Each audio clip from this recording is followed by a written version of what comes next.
Hello दोस्तों, मैं राजू प्रजापति एक बार फिर से आप सभी का आपके अपने YouTube channel GK and GS Raju Prajapati पर हार्दिक स्वागत अभिनंदन करता हूं। देखो दोस्तों, हमारा टॉपिक चल रहा था गुप्त वंश, हम पढ़ रहे थे और गुप्त वंश को आगे बढ़ाते हैं। देखो आज हम लास्ट कक्षा में हमने समुद्रगुप्त के बारे में पढ़ लिया था।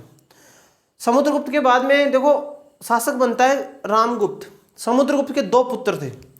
समुद्रगुप्त के दो पुत्र थे, जिनमें जो समुद्रगुप्त का एक पुत्र था जिसका नाम था रामगुप्त, दूसरा जो पुत्र था समुद्रगुप्त का उसका नाम था चंद्रगुप्त द्वितीय, सेकंड जिसको बोला गया। देखो जब समुद्रगुप्त का अंतिम समय था, समुद्रगुप्त के अंतिम समय के बाद में समुद्रगुप्त के बाद में शासक बनता है रामगुप्त। कौन बना था? रामगुप्त शासक बना था। अब देखो हमने कल पढ़ा था कि समुद्रगुप्त ने शकों को पराजित किया था। जब हमने प्रयाग प्रशस्ति पढ़ी और प्रयाग प्रशस्ति में हमने जाना था कि उनके द्वारा 5 युद्धों का वर्णन मिलता है। कहाँ पर?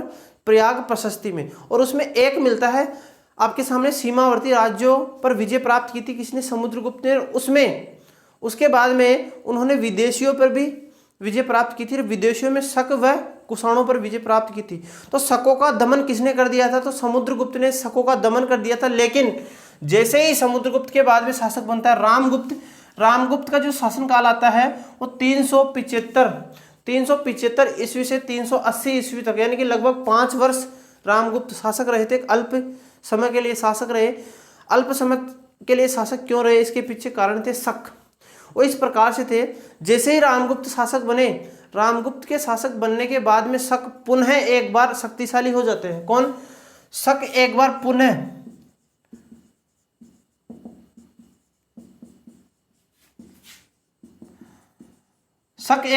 शक्तिशाली हो जाते हैं। और शकों के द्वारा रामगुप्त के साथ में संघर्ष किया गया और शकों ने रामगुप्त को पराजित कर दिया। रामगुप्त पराजित होता है और रामगुप्त की एक पत्नी थी जिसका नाम था ध्रुवस्वामिनी। रामगुप्त की पत्नी थी जिसका नाम था ध्रुवस्वामिनी। ध्रुवस्वामिनी बड़ी सुंदर थी, बड़ी सुंदर थी। सुंदर होने के कारण शकों ने ध्रुवस्वामिनी की क्या की? मांग की। अब देखो मरता क्या नहीं करता, मरता सब कुछ करता है। तो इसने क्या किया? शकों के द्वारा इसकी पत्नी को मांगा गया, ध्रुवस्वामिनी को मांगा गया। तो इसने क्या किया? उस शर्त को स्वीकार कर लिया कि चलो ठीक है, मैं अपनी पत्नी किसे दे दूंगा? आपको दे दूंगा। यानी कि शकों को देने के लिए स्वीकार हो जाते हैं ये। जब ये अपनी पत्नी को देने के लिए इन्होंने शर्त स्वीकार कर ली शकों की, तो इस बात का पता चलता है इनके भाई चंद्रगुप्त द्वितीय को, इस बात का पता चलता है। तो चंद्रगुप्त द्वितीय जाता है, शकों का दमन करता है और शकों से मुक्त किसको करवा लेता है? ध्रुवस्वामिनी को शकों से मुक्त करवा लेता है और रामगुप्त की क्या कर देता है? हत्या कर देता है। रामगुप्त की हत्या की। और रामगुप्त की जो विधवा पत्नी थी, कौन? ध्रुवस्वामिनी, जो विधवा पत्नी थी, विधवा पत्नी के साथ में इसने क्या कर लिया? इसने विवाह कर लिया। भाभी के साथ में इसने विवाह कर लिया। और विवाह करने के बाद में इनके जो पुत्र हुआ था उसका नाम था कुमारगुप्त। कुमारगुप्त इसके पुत्र हुआ था, जो चंद्रगुप्त सेकंड के बाद में शासक बना था। ठीक है, तो ये थोड़ा सा ध्यान रखना। और जो रामगुप्त जब शासक बना तो गुप्त वंश का प्रथम शासक था रामगुप्त, जिसने तांबे के सिक्के चलाए थे। गुप्त वंश का प्रथम शासक जिसने तांबे के क्या चलाए थे? सिक्के चलाए थे। ठीक है, ये थोड़ा सा आपको ध्यान रखना है।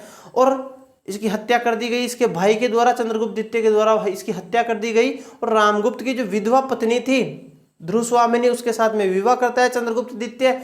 और इनके जो पुत्र हुआ था उसका नाम था कुमारगुप्त। देखो आगे हम बात करते हैं। और रामगुप्त की हत्या होते ही शासक बन जाता है आपके सामने चंद्रगुप्त द्वितीय। अब हम चंद्रगुप्त द्वितीय की बात करते हैं। देखो चंद्रगुप्त द्वितीय शासक बना। शासक कब बनाई? तो चंद्रगुप्त द्वितीय शासक बनता है 380 से 400 ईस्वी के मध्य शासक बना। 380 में शासक बनता है और 380 में शासक बना और 415 ईस्वी तक चंद्रगुप्त द्वितीय शासक रहा था। सबसे पहले चंद्रगुप्त द्वितीय की हम बात करते हैं उपनामों की। किसकी बात करते हैं? चंद्रगुप्त द्वितीय के उपनामों की बात करते हैं। इनका एक नाम मिलता है शाकारी। तो चंद्रगुप्त द्वितीय को शाकारी कहा गया है। क्यों कहा गया है? क्योंकि शकों का दमन करने के कारण, शक एक जाति थी और शक जाति का दमन करने के कारण चंद्रगुप्त द्वितीय को शाकारी कहा गया है। साथ ही साथ इनको देवराज भी कहा जाता है। तो सांची का जो अभिलेख प्राप्त हुआ है, सांची के अभिलेख में चंद्रगुप्त द्वितीय को देवराज कहा गया है, जबकि गुप्त वंश का प्रथम शासक था जिसने विक्रमादित्य की उपाधि धारण की थी। अब विक्रमादित्य की उपाधि किस प्रकार से धारण की थी उसकी भी अभी हम बात करेंगे, लेकिन आपको ध्यान रखना है कि गुप्त वंश का प्रथम शासक जिसने विक्रमादित्य की उपाधि धारण की थी वो कौन था? चंद्रगुप्त सेकंड था। उसके साथ में इसने एक उपाधि धारण की थी जिसका नाम था परम भागवत, और एक उपाधि धारण की थी जिसका नाम था परम भट्टारक। ठीक है, परम भट्टारक की उपाधि भी चंद्रगुप्त सेकंड के पास में थी, परम भागवत की थी, और इनके जुड़ा हुआ एक नाम मिलता है, इनसे जुड़ा हुआ जिसका नाम है चंद्र। तो चंद्रगुप्त सेकंड को चंद्र कहां पर कहा गया है? तो महरौली का लोहा स्तंभ लेख जो कहां पर है? दिल्ली में लगा हुआ है। अनंगपाल तोमर ने इसको दिल्ली में लगा दिया गया था और संस्कृत भाषा में ये लिखा हुआ है। तो जो दिल्ली का लोहा स्तंभ लेख महरौली का जो दिल्ली में लगा हुआ है ना, दिल्ली का महरौली का जो लोहा स्तंभ लेख लगा हुआ है उसमें किसकी जानकारी मिलती है? चंद्रगुप्त द्वितीय की जानकारी मिलती है। और चंद्रगुप्त द्वितीय का नाम क्या लिखा हुआ है इसमें? तो इसमें चंद्रगुप्त द्वितीय का नाम लिखा हुआ है चंद्र। ठीक है, देखो आगे हम बात करते हैं। ये तो हो गई इनकी उपाधि। उपाधि के बाद में यदि हम बात करें तो इनका राशन कार्ड जान लेते हैं एक बार। हम क्या जान लेते हैं? तो इनका राशन कार्ड जान लेते हैं, यानी कि इनकी पत्नियों की। तो इनकी 2 पत्नियां थी। तो चंद्रगुप्त द्वितीय की 2 पत्नियां थी। पहली पत्नी तो वही रामगुप्त की विधवा पत्नी जिसका नाम था ध्रुव स्वामिनी। ध्रुव स्वामिनी, ध्रुव स्वामिनी के साथ में इसने विवाह कर लिया था। ध्रुव स्वामिनी के एक पुत्र हुआ था। ध्रुव स्वामिनी के पुत्रोत्तर पुत्र का नाम था आपके सामने कुमार गुप्त। कुमार गुप्त प्रथम जिसको कहा गया था। साथ ही साथ में इसकी जो दूसरी पत्नी थी उसका नाम था कुबेर नागा। क्या नाम था? कुबेर नागा से यह विवाह करता है। इसकी दूसरी पत्नी का नाम क्या था? कुबेर नागा था। और इसके एक पुत्री हुई थी, उस पुत्री का नाम महत्वपूर्ण है, और उस पुत्री का नाम था आपके सामने प्रभावती गुप्त। कि हमने प्रभावती गुप्त की बात की थी कि प्रभावती गुप्त का जो रिद्धपुर ताम्रपत्र अभिलेख प्राप्त हुआ था उसमें घटोत्कच को गुप्त वंश का क्या कहा गया है? आदि पुरुष कहा गया है। वो किसका था? वो प्रभावती गुप्त का ही था। रिद्धपुर ताम्रपत्र उसमें घटोत्कच को गुप्त वंश का आदि पुरुष कहा गया था। इसकी हमने बात कर ली थी। अब देखो शकों को यह पराजित कर देता है। जब ध्रुव स्वामिनी के साथ में ये विवाह किया था तो विवाह करते समय इसने शकों का दमन कर दिया था, लेकिन शकों का पूर्णतः दमन नहीं हो पाया और शक पुनः एक बार शक्तिशाली हो जाते हैं। तो इसने क्या किया? शकों का पुनः दमन करने के लिए शक बड़े शक्तिशाली हो गए। चंद्रगुप्त द्वितीय के समय जब शक बड़े शक्तिशाली हो गए तो इसने क्या किया? शकों को पराजित करने के लिए, शकों का पूर्णतः दमन करने के लिए, उनका भारत से उन्मूलन करने के लिए इसने क्या किया? अपनी जो पुत्री थी प्रभावती गुप्त, इसका विवाह वाकाटक वंश के रुद्रसेन सेकंड के साथ में इसने विवाह कर लिया। और गुप्तों के गुप्त वंश एक तरफ तो हो जाएगा गुप्त वंश और एक तरफ हो जाएगा वाकाटक वंश। तो वाकाटक गुप्त संगठन बनता है और संगठन बनने के बाद में पश्चिमोत्तर जो सीमांत प्रांत था उसमें शकों को पराजित करता है। कौन? चंद्रगुप्त द्वितीय शकों को पराजित करता है। शकों को पराजित करने के बाद उसने 3 कार्य किए। क्या कार्य किए उसने? एक तो हमने पढ़ा था समुद्रगुप्त ने व्याघ्र निहंता प्रकार का सिक्का चलाया था। उस व्याघ्र निहंता प्रकार के सिक्के का नाम परिवर्तन किया गया और पश्चिमी क्षेत्र यानी कि उत्तर पश्चिम क्षेत्र में चंद्रगुप्त द्वितीय के द्वारा चांदी का सिंह निहंता सिक्का चला दिया। पहली बात तो उसने ये की। दूसरी बात उसने राजधानी परिवर्तन कर ली, क्योंकि राजधानी थी पाटलिपुत्र। पाटलिपुत्र को राजधानी से हटाया और राजधानी कहां पर ले गया? उज्जैन में ले गया। उसकी बात करते हैं। तो इसने क्या किया? अपनी पुत्री का जो विवाह किया था, अपनी पुत्री का विवाह कहां पर किया? तो वाकाटक वंश, वाकाटक वंश के जो शासक थे जिनका नाम था रुद्रसेन द्वितीय, रुद्रसेन द्वितीय के साथ में इसने अपनी पुत्री प्रभावती गुप्त का विवाह किया और एक संगठन बनाया गया इनके मध्य। इनके मध्य एक संगठन बनता है जिसको कहा गया वाकाटक गुप्त संगठन। वाकाटक गुप्त संगठन बनता है और इस वाकाटक गुप्त संगठन के द्वारा गुप्तों को शकों को क्या किया गया? शकों को पराजित करते हैं। ये संगठन मिलकर शकों को पराजित करता है और शकों का पूर्णतः उन्मूलन कर देते हैं भारत से। जब पूर्णतः उन्मूलन किया गया, भारत से पूर्णतः उन्मूलन हो गया, तो इसने इस खुशी में, इस उपलक्ष्य में इसने 3 कार्य किए। इसने पहला कार्य किया कि शकों को पराजित करने की खुशी में इसने, हमने पढ़ा है ना कि विक्रमादित्य की उपाधि किसने धारण की थी? गुप्त वंश का प्रथम शासक चंद्रगुप्त सेकंड था। तो शकों को पराजित करने के बाद में इसने जो पहला काम किया वो किया, इसने विक्रमादित्य की उपाधि धारण की। विक्रमादित्य की उपाधि। तो विक्रमादित्य की उपाधि धारण करने वाला गुप्त वंश का प्रथम शासक चंद्रगुप्त सेकंड था। और उसने कब धारण की थी? शकों को पराजित करने के बाद में की थी। साथ ही साथ उसने सिंह नियंता प्रकार का चांदी का सिक्का चलाया। कहां पर? पश्चिम उत्तर सीमांत प्रांत में।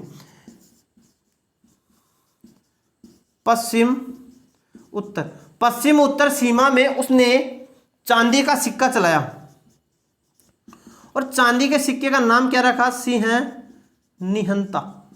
ये वही सिंह निहंता ये जो सिंह निहंता सिक्का था वही सिक्का था जो समुद्रगुप्त ने चलाया गया था, व्याघ्र निहंता। जो समुद्रगुप्त के द्वारा व्याघ्र निहंता प्रकार का सिक्का चलाया गया था, उसी सिक्के का नाम परिवर्तन कर क्या नाम रखा गया था? तो सिंह निहंता नाम रखा गया था। उसके बाद में देखो 2 कार्य हो गए। इसने जो तीसरा कार्य किया, तो पहले तो राजधानी थी पाटलिपुत्र। हमने बात की थी ना, पाटलिपुत्र को राजधानी किसने बनाया था? चंद्रगुप्त प्रथम ने गुप्त वंश की पहली बार राजधानी पाटलिपुत्र को बनाया था, चंद्रगुप्त प्रथम के द्वारा। और चंद्रगुप्त द्वितीय के द्वारा दूसरी राजधानी बनाता है ये उज्जैनी को, दूसरी राजधानी उज्जैनी को बना लेता है। तो इस प्रकार से शकों को पराजित करने की खुशी में इसने 3 कार्य किए थे। देखो आगे हम चलते हैं। तो ये हो गई, आगे हम बात करते हैं। तो इसने 3 कार्य कर दिए। विक्रमादित्य की उपाधि धारण कर ली, राजधानी परिवर्तन करता है, और साथ में अपनी पुत्री का विवाह कर दिया। और इसने पश्चिमोत्तर सीमांत प्रांत में चांदी के सिक्के चला दिए थे। अब देखो साथ ही साथ मैं एक बात करना चाहूं कि पश्चिमोत्तर, देखो ध्यान से सुनना इस चीज को, पश्चिम उत्तर में चांदी के सिक्के किसने चलाए थे? तो पश्चिमोत्तर सीमांत प्रांत में जो चांदी के पहली बार सिक्के चलाए थे वो गुप्त वंश का प्रथम शासक था, जिसका नाम था सीजी सेकंड। अभी हमने पढ़ा। लेकिन यदि मैं बात करूं कि मध्य भारत में, मध्य भारत का मतलब जो हमारा भारत था उसमें सीजी पाटलिपुत्र यहां था, ठीक है। इसने क्या किया? यहां पर सिक्के चला दिए। लेकिन जो मध्य भारत था और इनकी जो राजधानी थी पहली, मध्य भारत का मतलब है पाटलिपुत्र, तो मध्य भारत में गुप्त काल का प्रथम शासक जिसने चांदी के सिक्के चलाए थे, तो वो कौन हो जाएगा? तो मध्य भारत में चांदी के सिक्के चलाने वाला शासक था, इसी का पुत्र था जिसका नाम था कुमार गुप्त प्रथम, ठीक है। तो चांदी के सिक्के चलाने वाला मध्य भारत में गुप्त वंश का प्रथम शासक हो जाएगा आपके सामने कुमार गुप्त प्रथम, इसी का पुत्र था। साथ ही साथ मैं बात करूं, इसने तो पश्चिमोत्तर सीमांत प्रांत था, शकों को पराजित करने के बाद इसने चांदी का सिक्का तो पहली बार चला दिया। लेकिन गुप्त वंश का वह शासक जिसने अपने अंतिम समय तक चांदी के सिक्के चलाए थे इस क्षेत्र में, उसका नाम था स्कंद गुप्त। लंबे समय तक, या बोल सकते हो अंतिम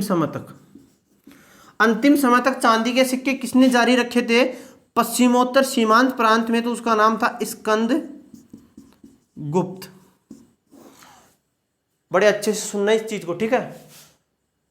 पश्चिमोत्तर सीमांत प्रांत में चांदी के सिक्के चलाने वाला प्रथम गुप्त शासक चंद्रगुप्त सेकंड था, जबकि मध्य भारत में चांदी के सिक्के चलाने वाला गुप्त शासक कुमार गुप्त था, जबकि लंबे समय तक, अपने अंतिम समय तक पश्चिमोत्तर सीमांत प्रांत में चांदी के सिक्के चलाने वाला कौन था? स्कंद गुप्त था। जबकि गुप्त वंश का प्रथम शासक था रामगुप्त, जिसने तांबे के सिक्के चलाए थे। ये थोड़ा सा आपको ध्यान रखना है। इसके बाद देखो हम बात करें चंद्रगुप्त सेकंड की, आगे की हम बात करें तो इनके दरबार में बड़े ही विद्वान 9 व्यक्ति रहा करते थे, जिनको कहा जाता है नवरत्न। क्या कहा जाता है? नवरत्न कहा जाता है। चंद्रगुप्त द्वितीय के दरबार में कौन रहते थे? तो चंद्रगुप्त द्वितीय के दरबार में रहते थे नवरत्न। नवरत्न कौन कौन थे? सबसे पहले हम बात करते हैं, देखो नवरत्नों की बात करें, 9 के 9 हम वो किस विभाग के प्रमुख थे? तो सबसे पहले हम बात करते हैं नवरत्नों का जो प्रमुख था उसका नाम था कालिदास, जिसको भारत का कालिदास, जिसको क्या कहा जाता है? जिसको भारत का शेक्सपियर कहा जाता है। किसको? भारत का शेक्सपियर किसको कहा जाता है? तो जो भारत का शेक्सपियर कहा जाता है वो कालिदास को कहा जाता है। और ये क्या था? तो ये नवरत्न, जो नवरत्न विभाग था उसका प्रमुख कौन था? तो उसका प्रमुख था आपके सामने कालिदास। कालिदास के बाद में यदि मैं बात करूं धन्वंतरी, किसकी बात करते हैं? धन्वंतरी। तो धन्वंतरी था चिकित्सा विभाग का प्रमुख। धन्वंतरी क्या था? चिकित्सक था। धन्वंतरी के बाद में एक आता है बेताल भट्ट। बेताल भट्ट, बेताल भट्ट एक जादूगर था। साथ ही साथ मैं बात करूं अमर सिंह। अमर सिंह, तो अमर सिंह क्या था? कोषागार। अमर सिंह कोषागार था। अमर सिंह के बाद में हम बात करें घटकर्पण। घटकर्पण ये जो था, घटकर्पण वो था कूटनीतिज्ञ, कूटनीतिज्ञ था। साथ ही साथ एक था आपके सामने, उसका नाम था सपणक। सपणक, सपणक था एक ज्योतिष। सपणक क्या था? सपणक ज्योतिष था। इसके बाद में आता है नंबर 7 पर आता है जिसका नाम था शंकु। तो शंकु क्या था? शंकु एक वास्तुकार था। शंकु वास्तुकार था। 8 नंबर पर बात आता है वररुचि। वररुचि एक क्या था? व्याकरणाचारी था। वररुचि क्या था? वररुचि एक व्याकरणाचारी था। उसके बाद में आता है वराहमिहिर। वराहमिहिर ये एक ज्योतिष शास्त्री था। तो इस प्रकार चंद्रगुप्त द्वितीय के दरबार में नवरत्न रहा करते थे। 9 व्यक्ति, 9 विद्वान रहा करते थे, जिनमें सबसे महत्वपूर्ण आता है कालिदास। और कालिदास को भारत का शेक्सपियर कहा गया है। और कालिदास कौन था? नवरत्न जो विभाग था उसका प्रमुख था। उसके बाद में धन्वंतरी चिकित्सक था। बेताल भट्ट आपके सामने जादूगर था। और अमर सिंह क्या था? कोषागार। जबकि घटकर्पण जो था उसका नाम कूटनीतिज्ञ था। सपणक ज्योतिष था। शंकु वास्तुकार था। उसके बाद में है वररुचि व्याकरणाचारी था। और वराहमिहिर एक ज्योतिष था। ठीक है, तो ये 9 के आपके सामने नवरत्न है चंद्रगुप्त द्वितीय के दरबार में रहने वाले, इनको आपको ध्यान रखना है। आगे चलते हैं हम। आगे यदि मैं बात करूं कि चंद्रगुप्त द्वितीय के समय एक विदेशी यात्री आता है जिसका नाम था फाहियान। क्या नाम था? फाहियान आता है। और फाहियान 399 ईस्वी में भारत में आता है। और मध्य एशिया के मार्ग से वो भारत आया था। 399 में भारत आता है। और भारत आकर वो 14 वर्षों तक भारत में वो रहता है। भारत में वो रहा रहते हुए उसने एक पुस्तक की रचना की। तो फाहियान की जो पुस्तक थी उसका नाम था फोक्यू की। और जब वो आया चंद्रगुप्त द्वितीय के समकालीन वो आता है भारत में, लेकिन वो चंद्रगुप्त द्वितीय का वर्णन नहीं करता अपनी पुस्तक में, जबकि वो मध्य प्रदेश का वर्णन करता है। साथ ही साथ यहाँ पर भारत में 4 वर्णों का, पहले से भारत में 4 वर्ण चलते थे, ब्राह्मण, क्षत्रिय, वैश्य और शूद्र, जबकि वो 5वें वर्ण का उल्लेख करता है जिसका नाम है चांडाल। साथ में वो कहता है कि भारत में कोढ़ियों की संख्या भी बहुत है। साथ ही साथ भारत में जो निःशुल्क चिकित्सा है उसकी सबसे बेहतरीन व्यवस्था की गई है। तो ये कुछ फाहियान की बातें हैं। देखो फाहियान आता है।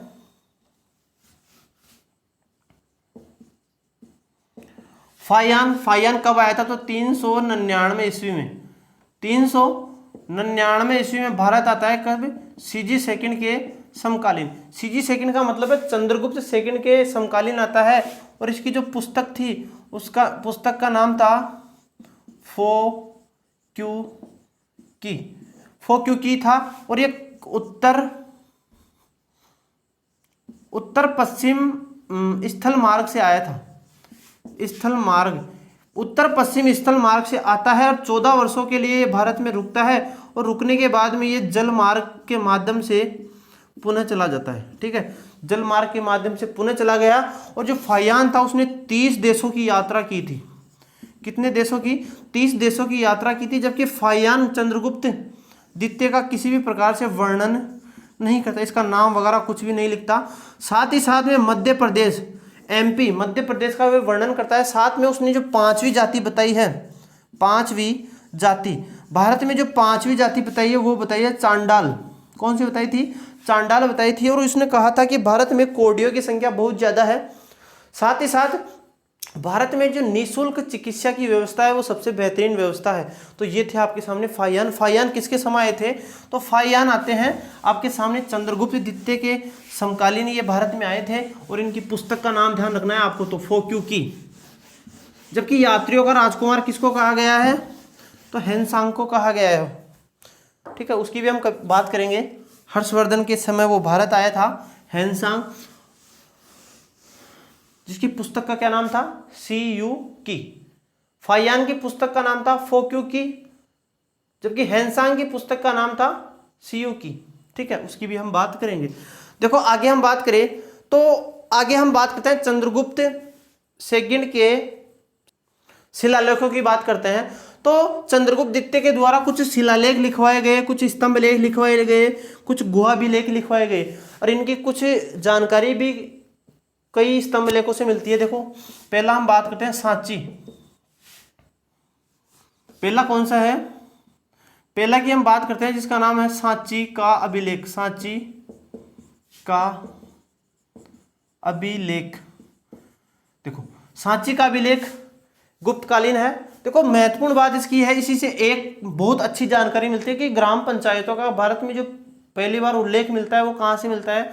तो गुप्त काल से मिलता है। तो इसमें ग्राम पंचायत की इसमें क्या मिलती है? जानकारी मिलती है। क्या मिलती है? जानकारी मिलती है। जो सांची का स्तूप है वो कहाँ अभिलेख बना हुआ है, वो कहाँ पर है? मध्य प्रदेश में। इसके बाद में हम बात करते हैं मथुरा का स्तंभ लेख। मथुरा का सीजी सेकंड के समय का है, और सीजी सेकंड के समय का प्रथम अभिलेख है ये। चंद्रगुप्त द्वितीय के समय का प्रथम अभिलेख है, जिसका निर्माण 380 ईस्वी में करवाया गया था। उसके बाद में हम बात करें तो एक अभिलेख आता है जिसका नाम है उदयगिरी गुहा लेख। ये कहाँ से मिला है? विदिशा मध्य प्रदेश से। विदिशा मध्य प्रदेश से मिलता है। लास्ट बात करें हम तो एक अभी हम वो तो वैसे तो हमने बात कर ली है, जिसका नाम है महरौली का लौह स्तंभ लेख। जो महरौली का लौह स्तंभ लेख है वो कहाँ पर लगा हुआ है? दिल्ली में लगा हुआ है। इसको दिल्ली में लगाने का कार्य किसके द्वारा किया गया था? तो अनंगपाल तोमर के द्वारा इसको दिल्ली में लगवाया गया था। साथ ही साथ हम बात करें कि इसमें सीजी सेकंड का मतलब चंद्रगुप्त सेकंड का नाम क्या मिलता है? तो इसमें चंद्रगुप्त सेकंड का नाम मिलता है चंद्र, और इस पर आज तक जंग नहीं लगी है। तो इसका मतलब है कि उस समय कितनी बेहतरीन विज्ञान थी। किसकी? गुप्त काल में कितनी बेहतरीन विज्ञान होगी, क्योंकि इस पर आज तक जंग नहीं लगी। ठीक है, और इसमें भाषा कौन सी है? तो संस्कृत भाषा में इसकी रचना की गई है। थोड़ा सा आपको ध्यान रखना है। तो ये थे हमारे चंद्रगुप्त सेकंड। इसके बाद में चंद्रगुप्त सेकंड के बाद में शासक बनता है इन्हीं का पुत्र और ध्रुवस्वामिनी का पुत्र। इनके माध्यम से, यानी कि इनका पुत्र का नाम था कुमारगुप्त प्रथम, और कुमारगुप्त प्रथम की माता का नाम था ध्रुवस्वामिनी। उसकी बात करेंगे हम कल। तो कुमारगुप्त के बारे में पढ़ेंगे हम कल की कक्षा में। Okay, thank you.